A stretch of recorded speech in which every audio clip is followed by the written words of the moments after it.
Yes, dan kita kan ngobrol-ngobrol nih ya tentang fotografi. Betul, bersama dengan Bari Kusuma di sini. Selamat pagi. Pagi, Bas. Selamat pagi. Nah, kalau misalnya kita ada di sini kan, ini kan tempatnya cantik banget. Cantik Sayang buat nggak foto-foto. Tadi gue barusan motret sunrise di sini dan itu keren banget nih hasilnya. Ah serius ini barusan tadi? Barusan jam 5.30 jam 6-an. Dan itu cuman golden hours itu sekitar 15 menitan. Oke, jadi momen waktu itu juga sangat ini ya. Benar. Jadi mempengaruhi hasil. Pengaruh banget. Ini sama sekali tanpa ada touch-up ini langsung nih disambungin ke kamera. Wow, ini memang beda sih kalau misalnya fotografer beneran gitu yang nge-shoot. Sedangkan kalau kita yang dikasih kayaknya bingung gitu. Enggak juga, karena memang kalau fotografi itu istilahnya 70% itu kan kalau untuk kualitas bagus di lensa ya, investasi. Oke, makanya bisa jadi lensanya lebih mahal daripada kameranya. Betul. Oke, tapi yang menarik ini kan adalah profesinya. Kan Bari ini kan dikenal sebagai travel photographer, tapi sebelumnya bukan di situ, memang senang fotografi. Katanya sempat di korporasi, pernah juga jadi kontributor gitu ya buat majalah. Sampai akhirnya memutuskan untuk menjadi seorang travel photographer? Jadi waktu itu mulai traveling awal kuliah tahun 2000. Jadi ketahuan ya angkatannya. Tahun 2000. Masih lebih muda daripada saya. Oh ya, jadi waktu itu masa kuliah tuh benar-benar ya paling fleksibel buat kita traveling, terus juga gampang untuk kemana-mana. Nah dari situ traveling ke Indonesia waktu itu mahal banget. Karena tahun 2000 itu orang lebih banyak keluar negeri dan mahasiswa juga susah kan. Akhirnya banyak kerja sebagai ya coba-coba jadi corporate photographer, commercial photographer, dapat duit untungnya buat jalan-jalan. Buat jalan-jalan, buat foto-foto. Dan akhirnya keterusan sampai sekarang. Ternyata malah di jalan-jalan foto-fotonya yang justru ditekunin. Iya ditekunin karena beda ya kalau misalkan kita memotret corporate atau komersil, kita kan semua diatur sama klien kan. Nah kalau kita traveling kayak gini, ya kita yang mau motret semau-mau kita dan sesuka kita dan hasilnya pun juga ya memang pribadi dan minat kita. Tapi kan ada artinya dong, ini mungkin perbedaan gitu loh ketimbang kita hanya sekedar foto-foto biasa sampai bagaimana sebuah foto itu bisa artinya bernilai tinggi gitu. Apa sih hal-hal yang harus diperhatikan? Jadi ada istilahnya travel fotografi. Jadi travel fotografi itu buat teman-teman yang hobi fotografi nggak cuman memotret landscape. Tetapi di dalam travel fotografi itu juga ada human interest, kuliner, terus juga arsitektur dan budaya. Nah, di situ menjadi satu, istilahnya menjadi sebuah travel fotografi. Karena orang kalau wisata kan nggak mau cuma nikmatin pantai aja kan. Iya sih, harus bawa pulang bawa kenang-kenangan kan. Mau kemana-mana pasti pengen makan juga kan. Benar. Itu alasan kenapa saya jalan-jalan sebenarnya. Tapi ini bisa jadi tahu nih buat motivasi kita. Selama ini saya sama Syahnas, kalau kita jalan-jalan, kita foto muka kita doang aja. Ya terang aja, orang mungkin enak kali ngeliat kita terus. Kok ngajak saya sih? Hadiah aja sebenarnya. Gak salah sih, soalnya selfie kan sekarang memang lagi ngetren banget kan. Emang bisa menghasilkan juga dari selfie? Bisa sih kalau buat para influencer ataupun artis, dia selfie dapat duit. Nanti kita coba cari tahu ya cara selfie yang benar tuh seperti apa. Tapi saya penasaran nih, kalau misalnya memang kedatang ke satu tempat gitu. Itu kan berarti harus riset dulu gitu, apa yang ada di situ dan kemudian apakah itu dokumentasikan gitu, yang bagus tuh ini. Jadi kita nanti harus datang ke situ untuk foto atau makanannya atau pasarnya jadi pasti sebelum kita traveling itu yang biasa saya lakukan adalah riset. Riset itu sekarang udah lebih mudah ya. Kalau dulu kan susah banget informasi di internet, serba susah. Sekarang kita bisa tanya komunitas, kita juga bisa googling, terus ada apa aja di sana. Atau bikin foto yang nggak umum, kita bisa langsung buka Google, klik destinasi tersebut, terus langsung di image semua langsung keluar. Nah di situ kita bisa tahu, angle di sini seperti ini. Kita tinggal cari eksplorasi angle-angle pasti yang banyak banget ya Bari pengalaman jalan-jalannya. Ada nggak sih Bari yang paling berkesan, yang sampai sekarang ini nggak bisa dilupakan? Ya pasti semuanya berkesan, tapi yang paling unik. Kebetulan dari Sabang sampai Merauke saya sudah semua, dan itu semua tempat punya kesan tersendiri sih. Kalau dibilang tempat mana yang bagus, berkesan banyak. Tetapi ketika saya mengeksplorasi gunung, saya suka naik Rinjani karena di situ semuanya serba bagus di foto. Mau pakai handphone juga bagus di situ. Ada 3 warna itu ya? Iya. Terus juga untuk landscape alam itu Indonesia Timur memang masih banyak seperti Maluku, terus juga Raja Ampat, Terus luar biasa. di Indonesia Barat pun juga sebenarnya ada yang lebih bagus juga, yang sama bagusnya kayak di Indonesia Timur seperti Natuna, Anambas, itu juga bagus banget. Oh, tapi sulitnya apa sih kalau misalnya kita melakukan perjalanan gitu sambil apa ya ingin menjadi travel photographer gitu? Kendala ya, kendalanya itu pertama dari sisi waktu, biaya dan juga sekarang cuaca nih yang paling susah diprediksi.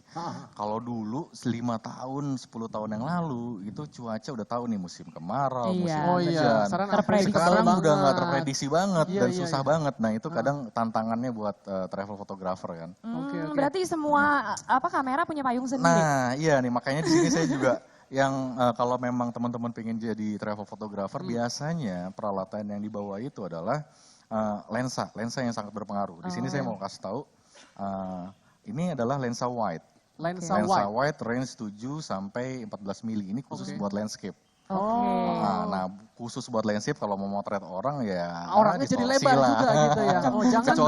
Kecuali kalau posisi dia di tengah tambah kurus tuh. Saya nggak suka tapi kadang-kadang bisa bikin gemuk juga kan. Bisa. Waduh, sudah lebar makin lebaran. Dan yang kedua yang biasa saya bawa ini adalah lensa 100-300 mili, biasanya buat tele. Tele ya. Tele ini buat ya bagus sih buat candid, buat motret human interest dan akhirnya ekspresi orang itu jadi natural. Jadi kalau kita mau jadi seorang travel photographer yang artinya profesional, setidaknya harus punya 2 lensa ini gitu. Ya, mungkin ini adalah investasi tambahan ya. Tapi kalau misalkan memang kita budget terbatas, mungkin lensa yang segala range itu bisa jadi pilihan. Misalkan lensa 12-35 dengan bukaan f2,8. Nah, lensa 12-35 ini atau 24-70 itu bisa motret landscape, bisa motret orang juga, produk, food. Pasti lebih efisien kan daripada lebih sendiri efisien. kan? Oke, saya pilih yang efisien aja. Makanya Adrian jangan cuma begini aja terus. Tapi itu udah namanya wajib. Saya kalau setiap hari nggak selfie, waduh rasanya nggak bisa tidur. Bar, kita mau foto dulu dong sama-sama dong. Saya pengen kenalan selfie nih. Saya diajak ya. Pasti dong, sebentar ya. Ini keren nih background. 1, 2, 3. Oke. Nah, mungkin pakai ini langsung disambungin. Oh bisa? Nah, bisa. Gimana sih sebenarnya caranya untuk membuat selfie yang bagus? Selfie yang bagus itu, nah ini langsung nyambung nih. Oh oke. Asik. Nah yang perlu diperhatiin untuk memotret selfie ini, kita harus lihat latar belakang. Latar belakang dulu ya. Kalau saya selama ini enggak, yang saya lihat muka saya dulu, bagus nggak gitu? Iya udah jauh-jauh, tapi cuman muka doang terus nggak kelihatan tempatnya kan rugi ya. Iya sayang ya benar-benar. Oh ini harus kelihatan. Nah di sini komposisinya minimal 25% atau 30% lah. 70%-nya sampai 60% itu landscape-nya atau background-nya. Nah, jangan buka doang. Kita udah jauh-jauh liburan, ya udah nggak kelihatan belakangnya, pantai semua sama ya kan. Nah seperti ini. Contohnya kan di belakang kan gedungnya unik banget, arsitekturnya juga bagus. Nah seperti inilah. Seperti itu. Nah, baiklah. Tapi kalau misalnya kita di sini kan banyak nih penontonnya di sini. Yes. Pada suka selfie nggak sih sebenarnya? Ngaku deh, pasti deh. Siapa yang suka selfie? Suka banget ya? Kenapa? Kalau nggak selfie sehari rasanya gimana gitu? Makan tidur nggak nyenyak ya? Betul, sama seperti saya gitu. Saya rasanya nggak bisa ke belakang kalau saya belum selfie. Ada yang mau tanya nggak mengenai selfie ini? Ya udah silakan. Ada mic-nya, silakan. Baiklah. Bajunya dimirip-miripin lagi sama saya. Iya. Ya, selamat pagi Mas Adrian sama Mas Bari. Mbak Shanas juga. Jangan lupa. Silakan Mas. Iya, perkenalkan saya Brian. Mau nanya sama Mas Bari nih. Mas, saya kan suka selfie nih ya. Kalau misalkan di tempat-tempat tertentu yang misalkan backgroundnya bagus atau apa kayak sini kan. Tuh kita harus selfie tuh ya. Tapi kadang-kadang kalau misalkan saya foto itu suka gelap tuh. Itu salah di objeknya atau salah di backgroundnya Mas ya? Itu kayaknya tergantung amal ibadahnya masih kurang. Boleh dikasih itu nggak Mas? Kira-kira cara-cara biar selfie-nya nggak gelap gitu Mas? Biasanya nih. Banyak orang yang salah. Jadi salahnya gini, misalkan kita di sini posisi backlight.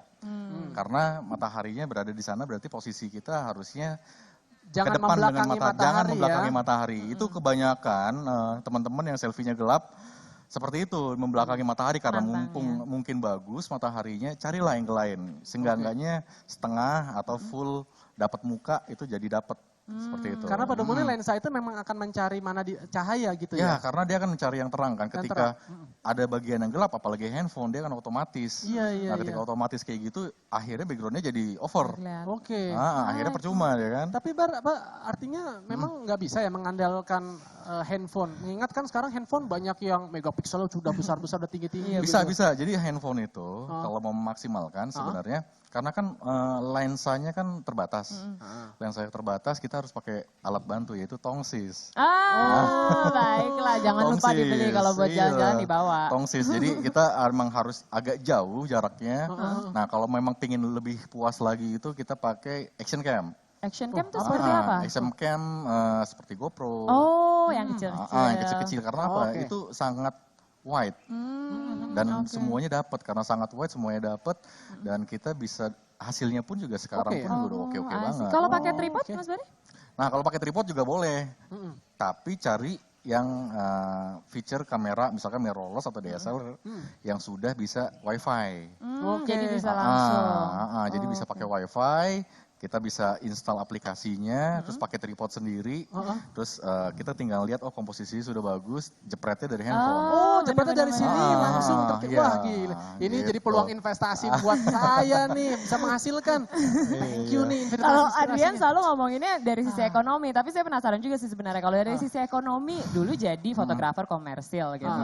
Tapi sekarang jadi travel photographer. Apakah sama penghasilannya atau berbeda atau gimana? Bisa nggak menghidupi? Oh sangat bisa gitu. Karena memang saya menjual foto-foto itu di website, di dalam negeri dan juga saya menjual ke agensi luar negeri seperti itu. Ini beberapa yang sudah dijual ya? Ini beberapa display gallery dan ada sih contoh yang, nah ini adalah salah satu contoh foto ketika itu saya ngambil pas baru-baru belajar di kampus dan itu pas di Bali. Ini Bali. Dan waktu itu saya masukin ke lomba foto Nat Geo dan tingkat internasional menang juga. Dan foto ini disewa berpuluh-puluh kali sama klien untuk kebutuhan iklan, kalender. Foto itu bisa disewa? Bisa disewa, bisa dibeli, bisa disewa. Nah kalau disewa berapa sih kira-kira kisarannya? Range-nya sekitar 1,5 sampai 2,5. 2,5 tapi berpuluh-puluh kali. Tetap masih milik kita. Masih kita, kalau beli bisa lebih mahal lagi. Tapi yang menjadi pertanyaan artinya gini loh. Ini kan alam ya, sesuatu yang artinya itu kan milik Allah Subhanahu wa taala gitu. Tapi kok itu bisa menjadi kayak seakan-akan hak kita. Orang kan bisa aja ngambil dari misal dari internet gitu loh. Ya, yang membedakan pakai, kalau gitu. kita motret sendiri dengan kamera kita kan ada yang namanya file raw kan. Itu menjadi bukti kalau itu punya kita dan high res. Oh, oke. Dan biasanya juga ada watermark ya. Biasanya kalau dikasih. Ada watermark dan biasanya juga kalau saya banyak memanfaatkan sosial media buat men-share foto-foto buat ke teman-teman. Itu size-nya juga jangan yang asli. Jadi sudah di resize. Oh gitu. I see. Makanya di sosial medianya juga followersnya luar biasa banyaknya ya kan. Bar, tapi saya beneran saya pengen jadi belajar nih jadi seorang fotografer profesional nih. Kasih dong tips-tipsnya dong. Awalnya seperti apa? Gimana? Ini bener nggak Adrian pegangnya? Yang pertama sih ya beli kamera dulu gitu kan ya. Cuman kira-kira apa yang harus diperhatikan menjadi seorang fotografer pemula? Ya, jadi untuk memulai travel fotografi itu memang butuh kesabaran. Kesabarannya yaitu alam nggak bisa ditebak dan kita harus sering banyak jalan. Terus juga butuh proses. Sebenarnya sama dengan kita bisnis lainnya, ya kan konsisten. Ya, karena bisa dibilang tahun 2000 saya mulai bisa menghasilkan itu dan bisa menghidupi itu bisa tahun 2008-2009. Wow, baru 8 tahunan ya? Iya, dan 8 tahun 9 tahunan itu bisa nggak makan, bisa hampir balik. Ya, yang penting kan happy kalau traveling. Jadi nggak terasa. Benar. Nah, kalau misalnya Anda juga ingin belajar gitu, saya juga ingin belajar lebih lanjut. Makanya nanti datang ke workshop kita. Jam berapa nanti Bari mau sharing? Jam 9:30-an. 9:30 sampai kurang lebih? Kurang lebih paling sekitar 1,5 jam. 1,5 jam dan gratis atau bayar nih? Gratis. Tunggu apa lagi? Bawa pokoknya kamera di rumah, langsung datang ke sini. Tapi nggak usah khawatir, Anda belum punya kamera seperti saya juga diperkenankan untuk datang. Tanya kepada Bari, ini kepada ahlinya bagaimana membuat foto tidak hanya bagus tapi juga bisa bernilai jual. Bisa menghasilkan dan ya kan? Dan satu lagi, Mas Adrian, bagaimana cara menjual foto itu? Cara itu yang paling penting. Kita udah ini bisa motret ada bagus. teknik sales marketingnya juga nih. Kita udah motret bagus, udah jago, tapi nggak bisa jual sama aja kan. Iya Nah, di situ juga mungkin sih. akan lebih banyak share tentang jualan foto gimana. Wah, nggak sabar nih. Oke, saya cepetin jamnya supaya jam 9:30 deh.